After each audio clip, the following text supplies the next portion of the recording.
नमस्कार दोस्तों। चलिए जानते हैं कहावत। चोर चोरी से जाए, हेरा फेरी से न जाए। एक जंगल की राह से एक जौहरी गुजर रहा था। उसने राह में देखा कि एक कुम्हार अपने गधे के गले में एक बड़ा हीरा बांधकर चला आ रहा है। वह चकित हुआ, यह देखकर कि यह कितना मूर्ख है। क्या इसे पता नहीं है कि यह लाखों का हीरा है और गधे के गले में सजाने के लिए बांध रखा है। उसने कुम्हार से पूछा, सुनो, ये पत्थर जो तुम गधे के गले में बांधे हो, इसके कितने पैसे लोगे? कुम्हार ने कहा, महाराज, इसके क्या दाम? पर चलो, आप इसके 8 आने दे दो। हमने तो ऐसे ही बांध दिया था कि गधे का गला सूना ना लगे। बच्चों के लिए 8 आने की मिठाई गधे की ओर से ले जाएंगे। बच्चे भी खुश हो जाएंगे और शायद गधा भी का गले का बोझ कम हो जाएगा। पर जौहरी तो जौहरी ही था, पक्का बनिया। उसे लोभ पकड़ गया। उसने कहा, 8 आने तो थोड़े ज्यादा हैं, तू इसके 4 आने ले ले। कुम्हार भी थोड़ा झक्की था। वह जिद पकड़ लिया कि नहीं जी, देन हो तो 8 आने दो, नहीं देने हैं तो कम से कम 6 आने तो दे ही दो, नहीं तो हम नहीं बेचेंगे।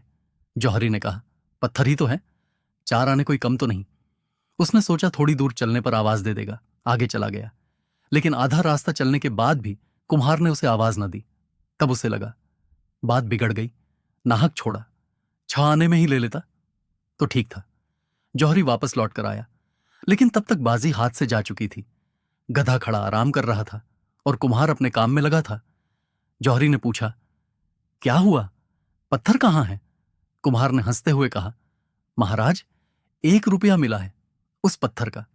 पूरा 8 आने का फायदा हुआ है। आपको 6 आने में बेच देता तो कितना घाटा होता। यह कहकर वह अपने काम में लग गया। पर जौहरी के तो माथे पर पसीना आ गया। उसका तो दिल बैठा जा रहा था सोच सोच कर।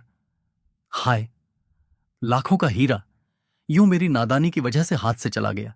उसने कुम्हार से कहा, मूर्ख, तू बिल्कुल गधे का गधा ही रहा। जानता है उसकी कीमत कितनी है? वह लाखों का था और तूने 1 रुपये में बेच दिया, मानो बहुत बड़ा खजाना तेरे हाथ लग गया। उस कुम्हार ने कहा, हुजूर, मैं अगर गधा ना होता तो क्या इतना कीमती पत्थर गधे के गले में बांध कर घूमता?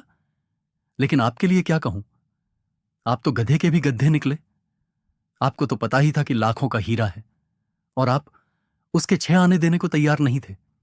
आप पत्थर की कीमत पर भी लेने को तैयार नहीं हुए। यदि इंसान को कोई वस्तु आधे दाम में भी मिले तो भी वो उसके लिए मोल भाव जरूर करेगा, क्योंकि लालच हर इंसान के दिल में होता है। कहते हैं ना, चोर चोरी से जाए, हेरा फेरी से न जाए। जौहरी ने अपने लालच के कारण अच्छा सौदा गंवा दिया। इस कहानी से हमें यही सीख मिलती है कि धर्म का जिसे पता है उसका जीवन अगर रूपांतरित न हो तो उस जौहरी की भांति गधा है। जिन्हें पता नहीं है वे क्षमा के योग्य हैं। साथ ही मनुष्य को लालच नहीं करनी चाहिए।